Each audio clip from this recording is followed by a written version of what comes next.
नमस्कार दोस्तों, मैं कन्हैया लाल स्वागत करता हूं आपका इस YouTube channel study with KL sir में। दोस्तों, आज फिर आपके सामने हाजिर हूं रीट हिंदी मॉडल पेपर 16 लेकर। दोस्तों, यह है रीट हिंदी का 16वां मॉडल पेपर है। इससे पहले हिंदी के 15 मॉडल टेस्ट पेपर ले चुका हूं। अगर आपने उनको नहीं देखा है तो आप उनको जरूर देखिए। इस वीडियो के आई बटन पर आपको उसका लिंक मिल जाएगा, साथ ही इस जगह आपको उससे संबंधित प्लेलिस्ट मिल जाएगी। दोस्तों, इस वीडियो में कुल 30 प्रश्न हैं जो कि REET, C TET, UP TET, MP TET आदि सभी परीक्षाओं में लेवल 1 और लेवल 2 दोनों ही की दृष्टि से बहुत महत्वपूर्ण है। अगर आप 30 में से 20 या 20 से ऊपर सही करते हो तो यकीन मानिए आपकी तैयारी बहुत बढ़िया है। तो दोस्तों, वीडियो में अंत तक जरूर बने रहिए, बिल्कुल भी स्किप मत कीजिए। और वीडियो के आखिर में कमेंट में जरूर बताकर जाना कि आपके कितने सही हुए और आपको प्रश्न कैसे लगे। चलिए दोस्तों, वीडियो को शुरू करते हैं। अगर आप चैनल पर नए हैं तो बिल्कुल चैनल को सब्सक्राइब करके बेल आइकन प्रेस कर लीजिए ताकि आने वाली वीडियो की नोटिफिकेशन आपको मिल सके। दोस्तों, अगर आपने इंस्टाग्राम पर फॉलो नहीं किया है तो आप इंस्टाग्राम पर जरूर फॉलो करें। वीडियो को ज़्यादा से ज़्यादा लाइक और शेयर करना है। आपके लाइक से मुझे मोटिवेशन मिलता है और शेयर से अन्य मित्रों को भी इस टेस्ट सीरीज का फायदा मिलेगा। चलिए दोस्तों, वीडियो को शुरू करते हैं। यहाँ पर सबसे पहले गद्यांश है, आप वीडियो रोक करके गद्यांश पढ़ना, उसके बाद में ही प्रश्न अटेम्प्ट करना। चलिए दोस्तों, पहला प्रश्न है, निम्नलिखित में से कौन सा स्त्रीलिंग बोधक है? मांस, अग्नि, तत्व, चिन्ह। तो बताइए इस प्रश्न का सही उत्तर क्या है? दोस्तों, इस प्रश्न का सही उत्तर है विकल्प नंबर बी, अग्नि। यहाँ पर जो अग्नि है वो स्त्रीलिंग बोधक है, बाकी मांस, तत्व और चिन्ह यह पुल्लिंग है। अगला प्रश्न है दोस्तों, प्रश्न नंबर 2, गद्यांश में आए वेदों की ऋचाओं का एक वचन रूप होगा। वेदों की ऋचा, वेदों की ऋचा, वेद की ऋचा, वेद की ऋचाओं, उक्त सभी। तो बताइए इस प्रश्न का सही उत्तर क्या है? दोस्तों, इस प्रश्न का सही उत्तर है विकल्प नंबर बी, वेद की ऋचा। चलिए दोस्तों, अगला प्रश्न है प्रश्न नंबर 3, गद्यांश में आए रेखांकित शब्द स्तवन का अर्थ है अर्चना करना, स्तुति करना, वंदना करना, उक्त सभी। तो बताइए इस प्रश्न का सही उत्तर क्या है? दोस्तों, इस प्रश्न का सही उत्तर है विकल्प नंबर डी, उक्त सभी। स्तवन का मतलब अर्चना करना, स्तुति करना, वंदना करना, तीनों ही होता है। चलिए अगला प्रश्न है दोस्तों, प्रश्न नंबर 4, अन्य देवी देवताओं को भी उनके देवमंडल में स्थान मिला है। रेखांकित पद है संज्ञा, सर्वनाम, विशेषण, अव्यय। तो बताइए इस प्रश्न का सही उत्तर क्या है? दोस्तों, इस प्रश्न का सही उत्तर है विकल्प नंबर डी, अव्यय। जो अन्य शब्द है यहाँ पर रेखांकित, ये अव्यय है। चलिए दोस्तों, अगला प्रश्न है प्रश्न नंबर 5, गोमांस अभक्ष्य माना जाता है। वाक्य का भूतकाल में प्रयोग किया जाने वाला वाक्य है। गोमांस अभक्ष्य माना जाता था, गोमांस अभक्ष्य है, गोमांस अभक्ष्य माना जाएगा, गोमांस भक्ष्य मानते थे। तो बताइए इस प्रश्न का सही उत्तर क्या है? दोस्तों, इस प्रश्न का सही उत्तर है विकल्प नंबर ए, गोमांस अभक्ष्य माना जाता था। चलिए दोस्तों, अगला प्रश्न है प्रश्न नंबर 6, आसन्न भूतकाल का उदाहरण है मैं खेल चुका हूं, मैं खेला हूं, मैं खेला और मैं नहीं खेला। तो बताइए इस प्रश्न का सही उत्तर क्या है? दोस्तों, इस प्रश्न का यहाँ पर अपने सही उत्तर होगा विकल्प नंबर बी, मैं खेला हूँ। चलिए अगला प्रश्न है प्रश्न नंबर 7, मोहन नहीं आने वाला है। वाक्य है बलदायक, संदेहवाचक, स्वीकारात्मक, नकारात्मक। तो बताइए इस प्रश्न का सही उत्तर क्या है? दोस्तों, इस प्रश्न का सही उत्तर है विकल्प नंबर डी, नकारात्मक। चलिए दोस्तों, अगला प्रश्न है प्रश्न नंबर 8, दीन दुखियों की सेवा करने वाले आप कौन हैं? सर्वनाम पदबंध, विशेषण पदबंध, क्रिया विशेषण और क्रिया पदबंध। तो बताइए इस प्रश्न का सही उत्तर क्या है? दोस्तों, यहाँ पर इस प्रश्न का सही उत्तर है विकल्प नंबर ए, सर्वनाम पदबंध। चलिए अगला प्रश्न है प्रश्न नंबर 9, रंगा सियार मुहावरे का अर्थ है बहुत चालाक, अपना काम निकालने वाला, कायर होना, महान होना। तो बताइए इस प्रश्न का सही उत्तर क्या है? दोस्तों, इस प्रश्न का सही उत्तर है विकल्प नंबर ए, बहुत चालाक।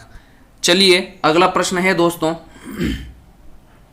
गद्यांश है वापस। आप गद्यांश वीडियो रोककर पढ़ना और उसके बाद में ही प्रश्न अटेम्प्ट करना। चलिए प्रश्न नंबर 10 है, आर्यतर शब्द में कौन सी संधि होगी? दीर्घ संधि, गुण संधि, व्यंजन संधि, विसर्ग संधि। तो बताइए इस प्रश्न का सही उत्तर क्या है।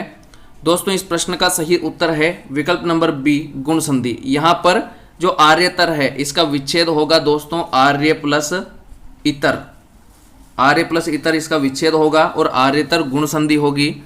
चलिए अगला प्रश्न है प्रश्न नंबर 11। मनोज जन्मा शब्द किसका पर्यायवाची है? वरुण, इंद्र, मार, शंकर या शिव। तो बताइए इस प्रश्न का सही उत्तर क्या है। दोस्तों इस प्रश्न का सही उत्तर है विकल्प नंबर सी, मार। मनोज जन्मा जो है मार का पर्यायवाची है। मार यानी जो कामदेव है, कामदेव मार का पर्यायवाची है और मनोज जन्मा भी कामदेव का ही पर्यायवाची है। तो यहाँ पर विकल्प नंबर सी सही होगा। चलिए अगला प्रश्न है प्रश्न नंबर 12। चंद्रकांत शब्द में कौन सा समास होगा? बहुव्रीहि समास, कर्मधारय समास, द्विगु समास, तत्पुरुष समास। तो बताइए इस प्रश्न का सही उत्तर क्या है। दोस्तों इस प्रश्न का सही उत्तर है विकल्प नंबर बी, कर्मधारय समास। चंद्रकांत यानी चंद्रमा के समान कांति वाला, चंद्रमा के समान चमक वाला, कर्मधारय समास होगा। चलिए अगला प्रश्न है दोस्तों प्रश्न नंबर 13। स्वर्गीय शब्द बना है स्वर्ग प्लस ईय, स्वर्ग प्लस ईय, स्वर्गीय प्लस ईय और स्वर्गीय प्लस ईय। तो बताइए इस प्रश्न का सही उत्तर क्या है।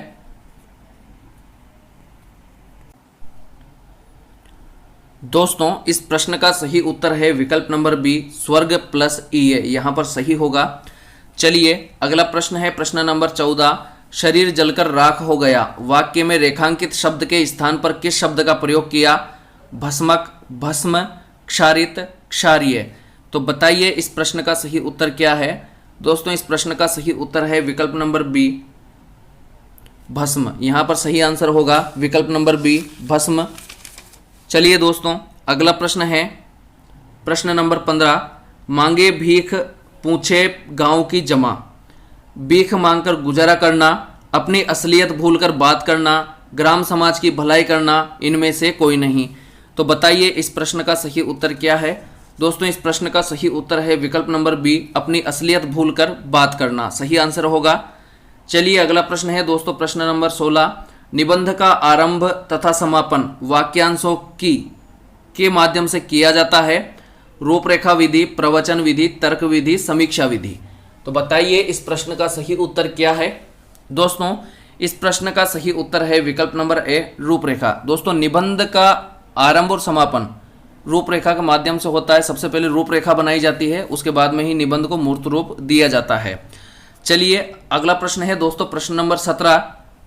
शिक्षक की वे क्रियाएं जो विद्यार्थियों की अनुक्रियाओं के लिए प्रोत्साहित करती है, विद्यार्थियों को अनुक्रियाओं के लिए प्रोत्साहित करती है, कहलाती है पुनर्बलन कौशल, व्याख्या कौशल, खोजपूर्ण प्रश्न कौशल, भाषाई कौशल। तो बताइए इस प्रश्न का सही उत्तर क्या है। दोस्तों इस प्रश्न का सही उत्तर है विकल्प नंबर ए, पुनर्बलन कौशल। चलिए अगला प्रश्न है दोस्तों प्रश्न नंबर 18।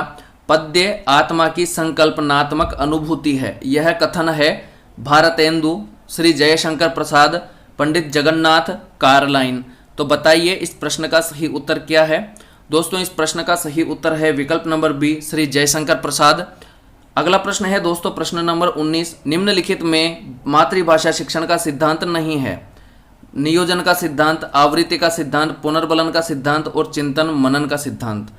तो बताइए इस प्रश्न का सही उत्तर क्या है। दोस्तों इस प्रश्न का सही उत्तर है विकल्प नंबर सी, चिंतन मनन का सिद्धांत। चलिए अगला प्रश्न है दोस्तों प्रश्न नंबर 20। वाक्य की पूर्णता के लिए क्या आवश्यक है? आसक्ति, योग्यता, आकांक्षा, उपरोक्त सभी। तो बताइए इस प्रश्न का सही उत्तर क्या है। दोस्तों इस प्रश्न का सही उत्तर है विकल्प नंबर डी, उपरोक्त सभी। यहाँ पर ये तीनों ही वाक्य की पूर्णता के लिए आवश्यक है। अगला प्रश्न है दोस्तों प्रश्न नंबर 21। वाक्य विश्लेषण के शिक्षण हेतु उपयुक्त विधि है आगमन विधि, गीत अभिनय विधि, निगमन विधि, उपरोक्त सभी। तो बताइए इस प्रश्न का सही उत्तर क्या है। दोस्तों इस प्रश्न का सही उत्तर है विकल्प नंबर ए, आगमन विधि। वाक्य विश्लेषण के शिक्षण हेतु उपयुक्त विधि आगमन विधि है। अगला प्रश्न है प्रश्न नंबर 22। आपकी कक्षा में कुछ विद्यार्थी सड़क को सरक बोलते हैं, इसका सबसे संभावित कारण है लापरवाही का होना, उनकी मातृभाषा का प्रभाव, उन्हें हिंदी न आना, सुनने की समस्या। तो बताइए इस प्रश्न का सही उत्तर क्या है। दोस्तों इस प्रश्न का सही उत्तर है विकल्प नंबर बी, उनकी मातृभाषा का प्रभाव। यहाँ पर संभावित कारण है। अगला प्रश्न है दोस्तों प्रश्न नंबर 23, पठन का पहला स्तर है शब्द पठन, वर्ण पठन, चित्र पठन, शाब्दिक पठन। तो बताइए इस प्रश्न का सही उत्तर क्या है। दोस्तों इस प्रश्न का सही उत्तर है विकल्प नंबर सी, चित्र पठन। जो पठन का पहला स्तर होता है चित्र पठन होता है। पहले बच्चों को केवल जो वाक्य हैं सामूहिक रूप से चित्र के रूप में दिखाए जाते हैं। तो सबसे पहला है चित्र पठन। चलिए अगला प्रश्न है दोस्तों प्रश्न नंबर 24, निम्न में से क्या एक बेमेल शिक्षक सहायक सामग्री है। TV, gramophone, tape recorder, radio. तो बताइए इस प्रश्न का सही उत्तर क्या है। दोस्तों इस प्रश्न का सही उत्तर है विकल्प नंबर ए, टीवी, जो कि ऑडियो विजुअल है यानी श्रव्य दृश्य सहायक सामग्री है। बाकी ये तीनों अलग है।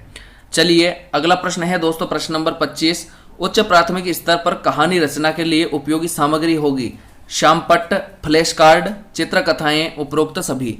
तो बताइए इस प्रश्न का सही उत्तर क्या है। दोस्तों इस प्रश्न का सही उत्तर है विकल्प नंबर डी, उपरोक्त सभी। यहाँ पर तीनों ही कहानी रचना में उपयोगी सामग्री है।